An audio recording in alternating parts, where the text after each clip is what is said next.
जब श्री कपिल भगवान ने अध्यात्म योग की चर्चा माता देवहूति से आरंभ की तो इस संवाद के प्रथम में ही सबसे पहले ये बात स्पष्ट हो जाती है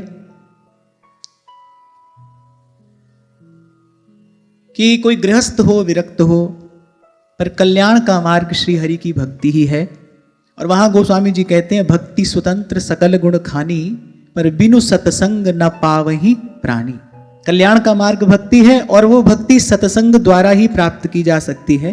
तत्पश्चात भगवान कह रहे हैं कि सबसे पहले तो संतों गुरुजनों का संग किस प्रकार करना चाहिए और कैसे संत का, कैसे महापुरुष का संग करने से हृदय में भक्ति का प्रादुर्भाव होता है, भक्ति भावना पुष्ट होती है और इस संसार के मध्य में रहते हुए कोई असंगता का लाभ करता है। वो महात्मा कैसा होना चाहिए, वो संत कैसा होना चाहिए। तितिक्षवः कारुणिकः सुहृदः सर्वदेहिनां अजातशत्रवः शान्ताः साधवः साधुभूषणाः। तो सबसे पहले तो तितिक्षु हो, सहनशील हो। कल भी थोड़ी चर्चा हमने इस बात पर की। एक महापुरुष अपने जीवन का ये अनुभव देता है और महापुरुष भी जो वस्तुतः महापुरुष ही है। मैं बात कर रहा हूं परम श्रद्धेय स्वामी श्री रामसुखदास जी महाराज की।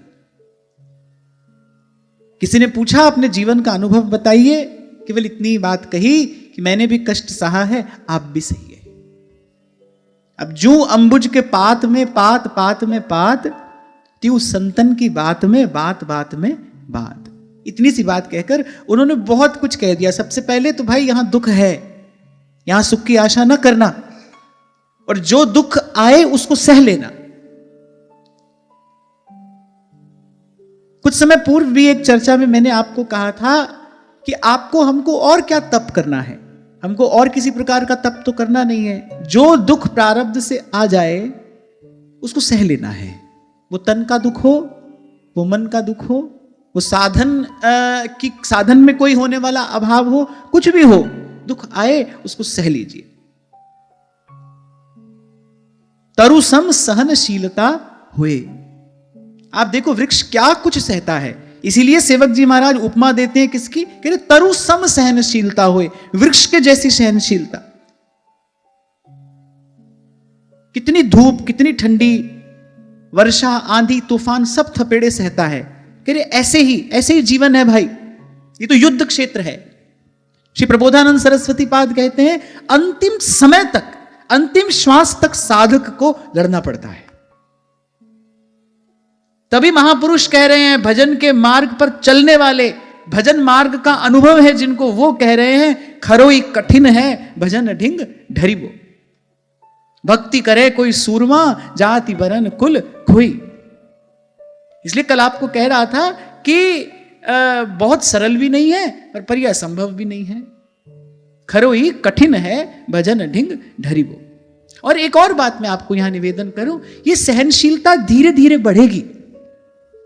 आप सत्संग करोगे, आप सत्पुरुषों का सेवन करोगे, आपके जीवन में थोड़ा नाम जप होगा, थोड़ा स्वाध्याय होगा, तो ऐसे धीरे धीरे जैसे जैसे सद्विचार के श्रवण और चिंतन की मात्रा बढ़ेगी आपके जीवन में, ऐसे ऐसे ये सब सद्गुण वृद्धि को प्राप्त होते हैं। तो बहुत अधिक त्वरा की भी इसमें कोई आवश्यकता नहीं है। आप ये ना सोचना भाई एक ही दिन में हम सहनशील हो जाएं, ना, इसका भी धीरे धीरे अभ्यास करना, धीरे धीरे सहनशीलता बढ़ेगी, पर हमारा लक्ष्य होना चाहिए ये। और फिर यहां तो भगवान उस साधु के लक्षण बता रहे हैं जिस साधु का संग करने से कल्याण होता है, जैसे साधु का संग करने से कल्याण होता है। अच्छा, थोड़ा इसका भी विचार करना आवश्यक है, तभी शायद संतों महापुरुषों ने सब संतों के चरणों में प्रणाम करते कहीं कहीं कह ही दिया भाई हम इसको संत कह रहे हैं। वहां भगवत रसिक देव जी ने कहा ना, इतने गुण जामे सो संत, ऐसा हो तो संत है। और ऐसे संत का संग करने से, ऐसे साधु का संग करने से फिर कल्याण होता है। तो सबसे पहला गुण बताया तितिक्षा, और फिर कहा कारुणिका, दयालु हो, जीव मात्र के प्रति दया हो। और कलयुग का तो धर्म ही दया है, दाया राख धर्म को पाले और घर में रहे उदासी, अपना सा जी सबको जाने, सहज मिले अविनाशी। कारुणिका सुहृद, सुहृद अर्थात सुहृदा सर्वदेहिनाम। कुछ लोगों के सुहृद तो हम भी हैं, लेकिन साधु कैसा है? वो सबका सुहृद है। इसलिए ये वो पवित्र भूमि है, यहां ऋषि मुनियों का ये स्वर सुनाई पड़ता है, वसुधैव कुटुंबकम। बोलिए पूरी वसुधा ही हमारा परिवार है।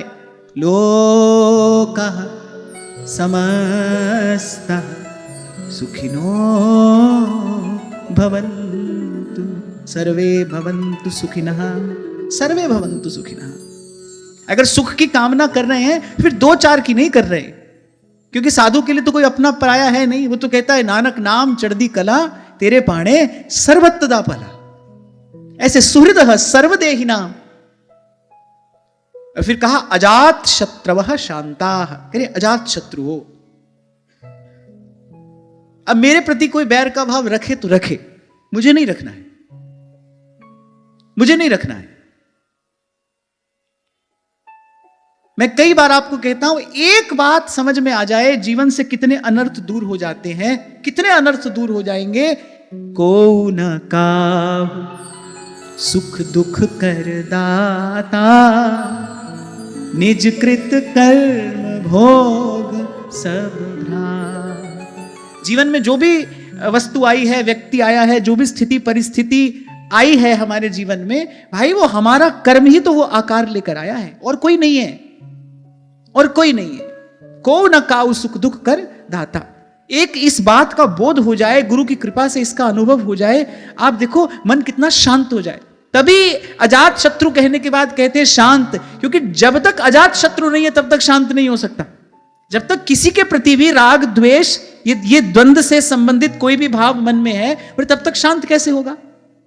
जब तक इस अंतर सिंधु में जब तक कोई लहर उठ रही है तब तक शांति कैसी? फिर अजात शत्रु हो, निर्वैर, और फिर कहा शांता, सब द्वंद्वों से अतीत हो। अभी 2 दिन पहले हमने इसी भाव पर चर्चा की। निर्मल मन अर्थात जो द्वंद्व से मुक्त है वही मन निर्मल है, जो सुख पाकर फूलता नहीं, दुख पाकर घबराता नहीं, शुभ की ओर जिसका आकर्षण नहीं है, और अशुभ में उसकी कोई है बुद्धि नहीं है, जो इन दोनों द्वंद्वों से मुक्त हो गया है। हाँ, ये तो कहना पड़ेगा, एक है दो ही पाइए खोजत सब संसार। इसकी चर्चा करने वाले तो आपको बहुत मिल सकते हैं, लेकिन कोई महापुरुष जो वस्तुतः इस स्थिति को प्राप्त हो गया हो, स महात्मा सुदुर्लभा। भगवान कह रहे वासुदेव सर्वमिति स महात्मा सुदुर्लभा। ऐसे महापुरुष का मिलना दुर्लभ है। और मुझे तो लगता है भाई, इस सारे अस्तित्व में 3 लोक 14 भुवन में अगर कुछ दुर्लभ है तो संत ही तो दुर्लभ है। ठाकुर स्यों मेरो रंग लावे,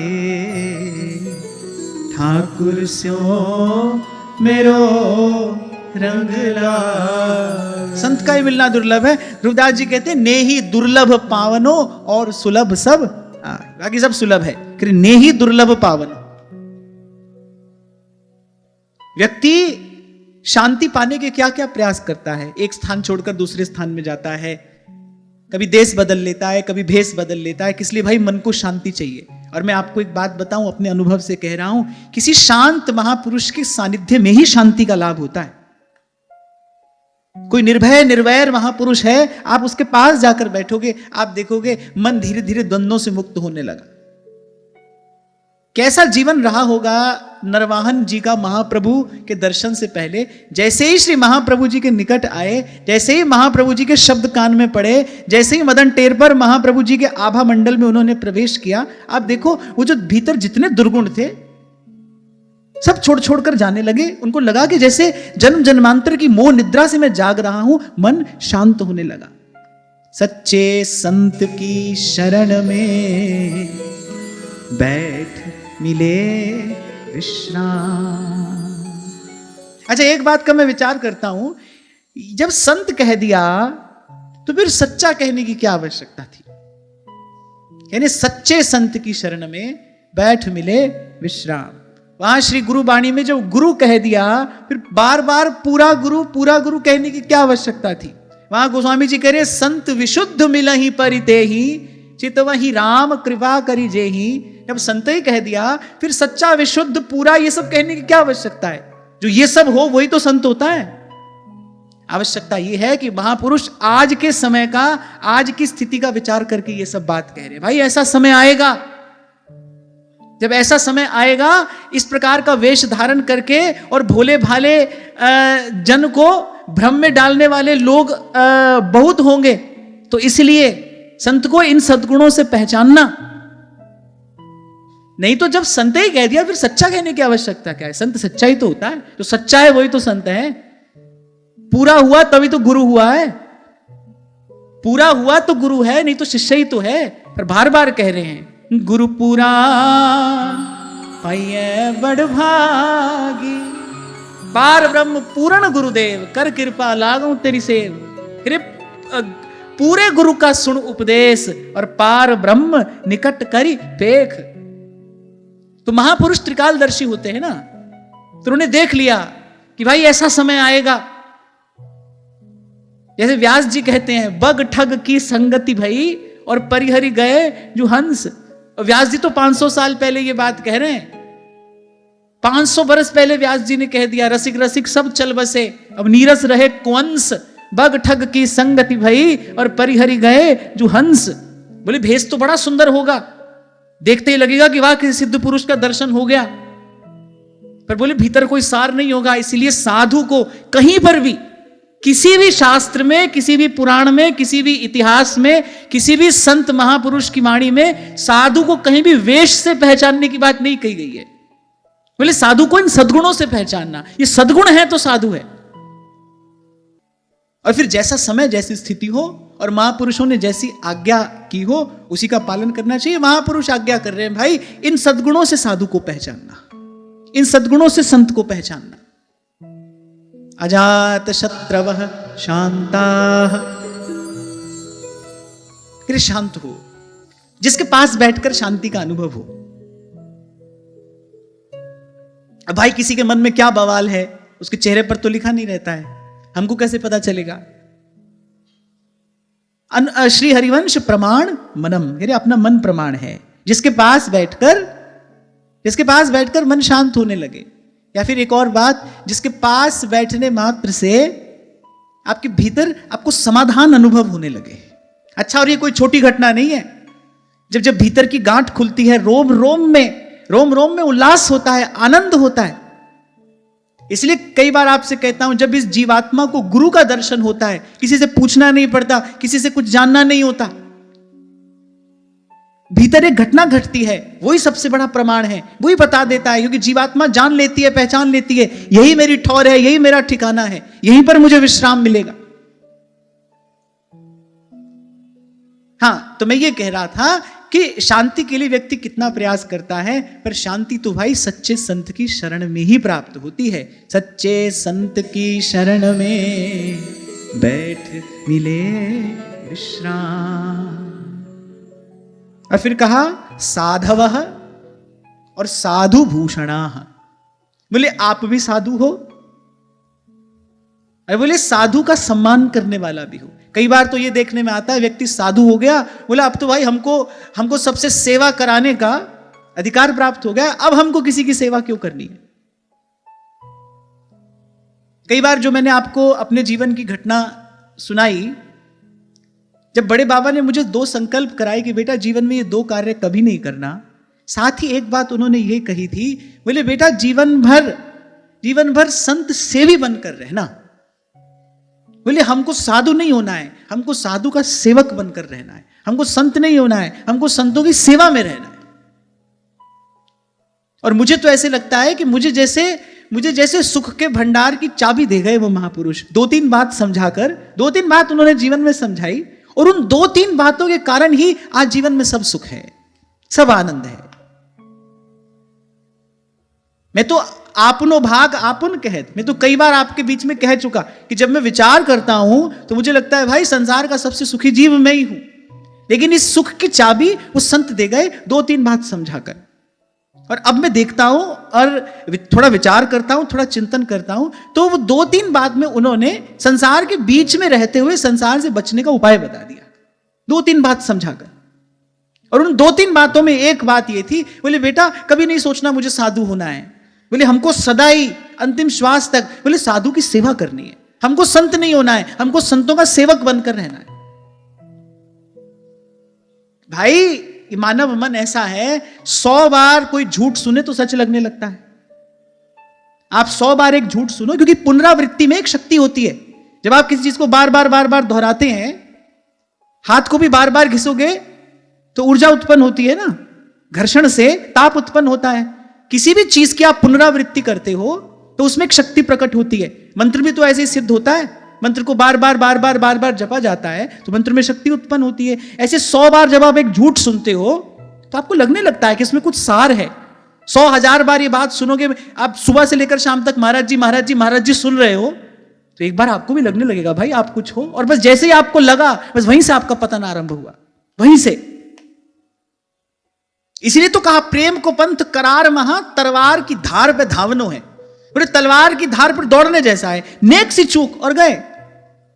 थोड़ी सी चूक, एक बार विचार करो, जिन नारद जी के मन में कामदेव क्षोभ उत्पन्न नहीं कर सका, कोई छोटी घटना नहीं थी ये। रहा न काहू धीर, सबके मन सिज हरे, उसमें किसी के भी मन में विकार उत्पन्न करने की सामर्थ्य है। कामदेव से अगर आज तक कोई अपराजित रहा है तो केवल श्री कृष्ण है। अच्युतम केशवम कृष्ण दामोदरम राम नारायणम जानकी वल्लभ। एक वही अच्युत हैं। पर यहां देखो, हरि की भक्ति के बल पर नारद जी भी अच्युत रहे। कामदेव जिनके मन में विकार उत्पन्न नहीं कर सका, वहां नारद जी के मन की जो दशा हुई आप सब जानते हो। और उसके मूल में क्या था? प्रशंसा के शब्द। वो जो प्रशंसा के शब्द थे, उन्होंने देखो थोड़ी देर के लिए हरि गुरु से विमुख कर दिया। प्रशंसा का क्या परिणाम हुआ? क्यों गोस्वामी जी कहते हैं लोक मान्यता अनलसम तप कर कानन दाह। बोले साधु को, तपस्वी को इससे दूर रहना चाहिए, प्रयास पूर्वक दूर रहना चाहिए। ये तो लाख बार चिपकने का प्रयास करेगी, पर आपको दूर रहना है इससे। हरि गुरु से विमुख कर दिया नारद जी को प्रशंसा के शब्दों ने। कैसे? महादेव ने समझाया, उनकी बात नहीं मानी, गुरु से विमुख हुए। क्रोध में आकर अपने इष्ट आराध्य को श्राप दे दिया, हरि से विमुख हुए। और ये कैसे हुआ? प्रशंसा से हुआ।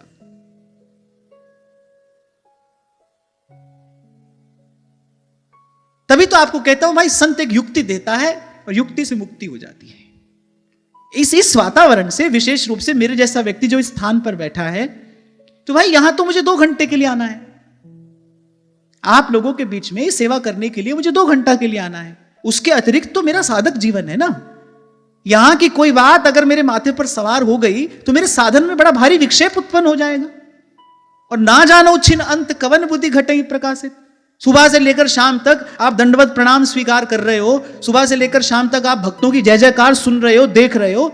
अरे कब मन इसको स्वीकार कर बैठे, कुछ पता है क्या? अरे महाप्रभु कह रहे हैं भाई इस मन का भरोसा नहीं करना। ना जानो छिन अंत कवन बुद्धि घटई प्रकाशित। इसलिए तो कह रहा हूं साधक को अंत समय तक जूझना पड़ता है, लड़ना पड़ता है इससे।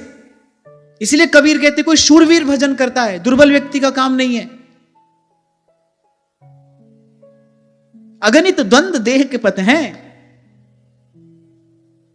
हां, पर आपका भाव, आपका लक्ष्य, अंतर्यामी यदि देख रहा है कि पवित्र है, फिर भगवान संभाल करते हैं। भाई मैं जो बात आपको कह रहा हूं, मैं ये नहीं कह रहा हूं कि हमारे किए कुछ हो रहा है, ना ना। सुख तेरा दिता नहीं है। पर इस भजन मार्ग की जो अनुकूलताएं और जो यहां पर कुछ बाधक तत्व हैं, उनकी चर्चा हम कर रहे हैं। तो ये सब है यहां पर। इससे दूर रहना पड़ता है, इससे बच के रहना पड़ता है। तो का साधु हो और साधु का सम्मान करने वाला हो। और मुझे लगता है कि साधु की सेवा करने वाला ही साधु होता है, साधु का सम्मान करने वाला ही साधु है, साधु को पहचानने वाला ही साधु है। और यहां साधु का एक अर्थ सरल भी है। साधु की एक परिभाषा यह भी है ना, मनस्य एकम वचस्य एकम कर्मण्य एकम स साधु। जो मन वचन कर्म से एक हो वो साधु है। तभी कल आपको कह रहा था भाई बहुत व्यवहार में रहोगे तो मन मैला हुए बिना नहीं रहेगा, क्योंकि व्यवहार में तो लाग लपेट करनी पड़ती है, झूठ सच कहना पड़ता है, ये करना ही पड़ता है आपको। आप हमारी पीठ खुजाओ, हम आपकी खुजाते हैं। आप हमारी प्रशंसा करो, हम आपकी करते। चारों तरफ आज देखो, देखने में यही नहीं आ रहा है। हम उनके यहां जा रहे हैं, वो हमारे यहां आ रहे हैं, हम उनकी प्रशंसा कर रहे हैं, वो हमारी प्रशंसा कर रहे हैं। ये सब क्या है? और एक बात बताओ, साधु का इस सब से लेना देना क्या है? इसके लिए साधु हुए? कल यही तो मैं आपको कह रहा था भाई, सड़क पे डुगडुगी बजा के बंदर को नचा के भी कोई भीड़ जमा कर लेता है, कोई इसके लिए साधु हुआ जाता है? और ये क्या संतत्व की कसौटी हो सकता है? अरे मैंने आपको शायद सुनाई थी ये घटना, स्वामी श्री अखंडानंद जी महाराज सुनाया करते थे। 4-5 महात्मा बैठे थे, उसमें 2-4 नई अवस्था के महात्मा थे, एक वृद्ध महात्मा थे। सब लोग बात कह रहे थे, अपना अनुभव सुना रहे थे, भाई इस कारण साधु हुए, उस कारण साधु हुए। एक नई अवस्था के महात्मा थे, उन्होंने कहा भाई हम तो इसलिए हुए हैं, संसार को आज हमारी बड़ी आवश्यकता है, कितनी विकृतियां समाज में आ गई हैं, ये करना है, वो करना है। अब जो वृद्ध महात्मा बैठे थे वो तो बड़े क्षुभित हो गए, आंख लाल हो गई उनकी। अरे बोले ये सब करना था तो नेता बनते ना, जाकर समाज सेवा करते, इसके लिए साधु हुआ जाता है। और मैं तो बरसों से ये बात कह रहा हूं, जो काम किसी सेठ साहूकार के धन से हो जाता है, हो सकता है, उसके लिए साधु को अपनी साधुता नहीं छोड़नी चाहिए। अरे तभी तो व्यास जी ने कहा अब हम हूं से भक्त कहावें। व्यास जी तभी कह गए ये बात, बोले एक समय आएगा, बोले अब हम हूं से भक्त कहावत, माला तिलक स्वांग धर। बोले स्वांग तो धरा है हमने किसका? बोले माला तिलक स्वांग धर और हरि को नाम बेच धन लावत। श्री गुरु को उपदेश लेस नहीं औरन मंत्र सुनावत। अब हम हूं से भक्त कहावत। आगे भगवत रसिक देव ऐसी बात कहते हैं, अरे नाचे गावे चित्र बनावे और करे काव्य चटकीली, सांच बिना हरि हाथ न आवे, रहनी सब है ढीली। वेशधारी हरि के उर साले, भगवत रसिक देव जी तो कहते हैं, बोले ऐसे वेशधारी जो हैं, बोले वो भगवान के हृदय में कांटे की तरह चुभते हैं। भेषधारी हरि के उर साले। और आपको एक गुप्त बात और बता देता हूं, आपको याद है कि नहीं, जब हम उत्तरकांड की चर्चा कर रहे थे तो श्री गोस्वामी जी कहते हैं कलयुग में जो जितना पाखंड करेगा उसकी उतनी अधिक पूजा होगी। वहां गोस्वामी जी मानस में बात लिख कर गए हैं, बोले जितना प्रचुर पाखंड होगा उतनी अधिक पूजा होगी। ये तो भाई भजन एकांत जिन मन समानी। तो बार बार भाई इन संतों के ही चरणों की बलिहारी है। हरि सो धन हृदय दियो, छुड़ा दियो संसार, बड़े हरि के जना, बड़े हरि के जना। अभी कुछ दिन पहले शंभू जी को कोई कह रहा था, बोले ऐसा क्या हो गया, साधु संतों से भी नहीं मिलते। मैंने कहा अरे साधु संत तो हमारे प्राण हैं, उनसे क्यों नहीं मिलेंगे? सुबह से शाम तक साधु संतों से ही तो मिलते हैं। कभी मीरा जी से मिलते हैं, कभी सूरदास जी से मिलते हैं, कभी कबीरदास जी से मिलते हैं। मेरे सुबह से शाम तक साधु संतों से ही तो मिलते हैं, ये तो हमारे प्राण हैं। भाग खुला हमारा साध संगत सू, सांवरिया के बट की। हमारा भाग खुला है इनसे मिलकर, तो इनसे क्यों नहीं मिलेंगे? और प्रभु से दिन रात मांगते भी यही हैं, दिन रात यही मांगते हैं। कहो नानक हम यही हवाला, राख संतन के पाछे, माधो माधो माधो हम ऐसे तू ऐसे। तो भाई हम तो दिन रात साधु संतों से मिलते हैं, इन्हीं से मिलेंगे और इन्हीं से मिलके रहेंगे, इन्हीं से मिलके रहेंगे। अब क्या है ना भाई, व्यवहार में मिलने से फिर आप हमारे आइए, हम आपके आइए, आना जाना लेना देना, ये नहीं होता भाई। अब ये और नहीं कर सकते, ये करके थक गए। अब मैं नाचो थक्यो गोपाल। मैं बिल्कुल नहीं कह रहा हूं कि कोई हम भजन करते हैं, ना ना ना, आप बिल्कुल ये अर्थ ना लेना कि कोई हम दिन रात भजन करें, ना, ये नहीं करते हैं। भजन तो जैसा तैसा जो प्रभु करा रहे हैं सो ठीक है। पर इन संत महापुरुषों की कृपा से, सत्संग की कृपा से, अब इतनी कृपा प्रभु की हो गई भाई, ये जो ये व्यवहार है ये और नहीं किया जाता।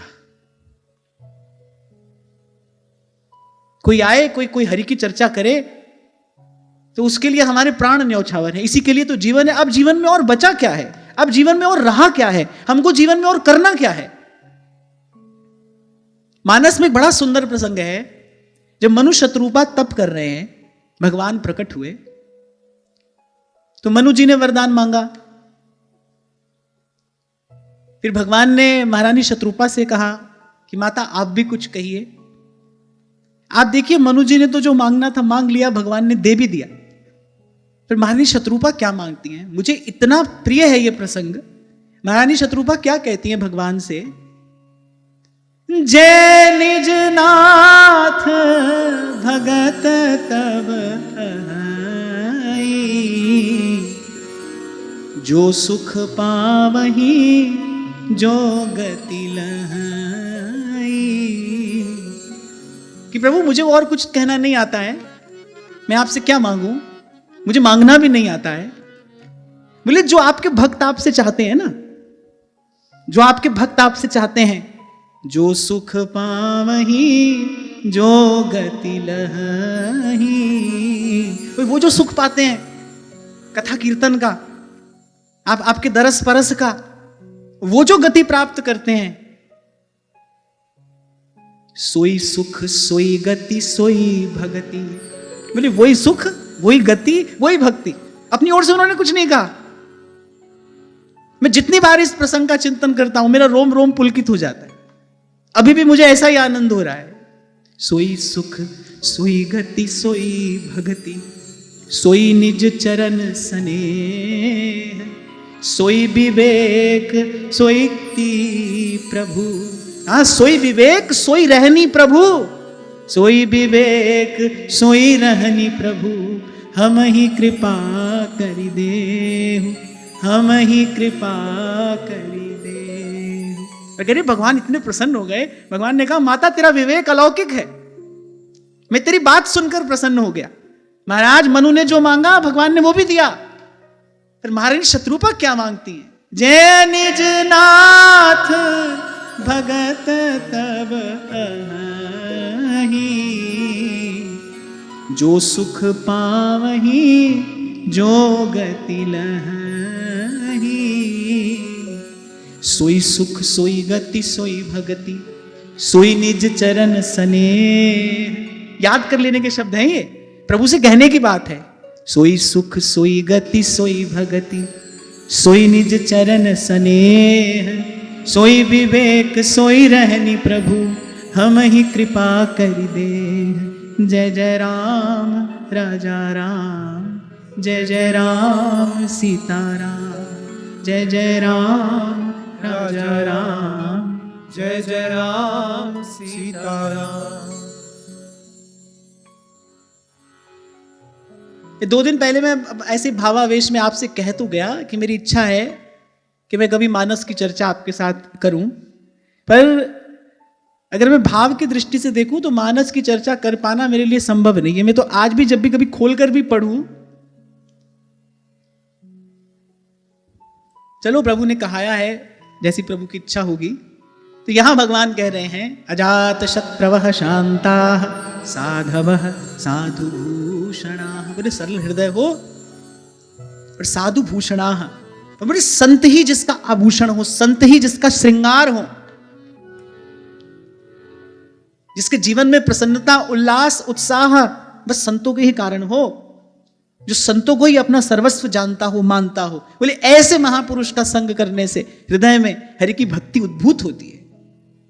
आगे कहा मयि अनन्येन भावेन भक्तिं कुर्वन्ति ये दृढ़ाम्, मत्कृते त्यक्त कर्माणस्त्यक्त स्वजन बांधवाः।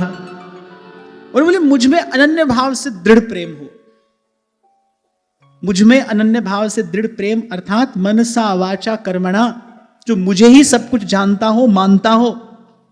प्रभु को ही सब कुछ जानने और मानने वाला प्रभु को पहचानता है, और जो प्रभु को पहचानता है फिर वो प्रभु को ही सब कुछ जानता है और मानता है। एक बड़ी अच्छी पंक्ति मैंने कहीं पर पढ़ी थी, बोले जो उनको जान लेते हैं, कभी कभी कोई बड़े सरल शब्दों में बड़ी गहरी बात बोल देता है, तो कहा कि जो उनको जान लेते हैं वो उन पर जान देते हैं, जो उनको जान लेते हैं वो उन पर जान देते हैं। उमा राम सुभाव जिन जाना, ताहि भजन तज भाव आना। का मई अनन्येन भावेन, जहां लगी जगत स्नेह सगाई, प्रीति प्रतीति निगम निज गाय, मोरे सबहि एक तुम स्वामी, दीन बंधु पुर अंतरयामी। और इससे सुंदर उदाहरण अनन्यता का कहां मिलेगा? रहो को काहू मन ही दिए, मेरे प्राणनाथ श्री श्यामा, शपथ करूं तृण छिए। तनुवांग मनोभिरमलैः सोहम तवैवाश्रित। कहा मई अनन्येन भावेन भक्तिं कुर्वन्ति ये दृढ़ाम। और माने हरि की भक्ति में ही जिसकी निष्ठा हो, भगवत भजन में ही जिसकी सहज रुचि हो, सहज प्रवृत्ति हो, जो हरि भक्ति के सन्मुख किसी भी साधन को न जानता हो न मानता हो। कभी कभी भजन भी करते हैं और साथ साथ में किसी अन्य साधन का भी आदर भीतर बना रहता है, किसी की महत्ता बनी रहती है। छोटा सा प्रसंग श्री स्वामी जी महाराज के पवित्र चरित्र में श्रवण करने को मिलता है कि जब कोई आए उनके पास पारस मणि लेकर, तो महादेव ने यही कहा था, भाई जो ये पारस मणि लेना अस्वीकार कर दे उसी को अपना गुरु बनाना। जब श्री स्वामी जी के चरणों में उपस्थित हुए तो श्री स्वामी जी ने कहा कि भाई जो गांठ में बांध कर आए हो उसको पहले जमुना जी को निवेदन कर आओ, तब तो तुम्हारी गांठ में दूसरा अमूल्य रत्न हम बांधें। तो पारस मणि तो श्री स्वामी जी की आज्ञा पाकर जमुना जी में निवेदन कर दी, लेकिन पारस मणि की जो महत्ता थी, जो महत्व बुद्धि थी उसके प्रति, जो आदर बुद्धि थी उसके प्रति, वो बनी रही। बार बार मन में ये विचार करते थे, बोले अरे ऐसे ही पारस मणि फिकवा दिए, पारस मणि होती तो उससे कितनी साधु सेवा करते। अच्छा अगर व्यवहार की दृष्टि से देखो ना, हम अगर अपनी बुद्धि लगाएंगे तो हमको लगेगा सही बात तो कह रहे हैं, पारस मणि भगवान ने दी है, उसको फेंकने की क्या आवश्यकता थी, उससे सेवा कर लेते। पर स्वामी जी महाराज ने उसको भजन में विघ्न माना जाना, तभी तो कहा पहले इसको छोड़ कर आओ, तब तो तुम्हारे हाथ में प्रियालाल का भजन देंगे। तो बाहर से तो छोड़ दिया लेकिन मन से नहीं छोड़ पाए, और जब तक मन से पारस मणि पकड़ी है तब तक भजन में सुख कैसे आए। यह जो एक मन बहुत ठौर करी कहो कौन है सच उपायो। तो कभी कभी ऐसा होता है, भजन भी हम करते हैं लेकिन किसी अन्य साधन की महत्ता, उसके प्रति आदर बुद्धि भी बनी रहती है, और यहीं से जो भजनानंद है बह जाता है, इसी छिद्र से बह जाता है। इसीलिए भगवान ने कहा मई अनन्येन भावेन,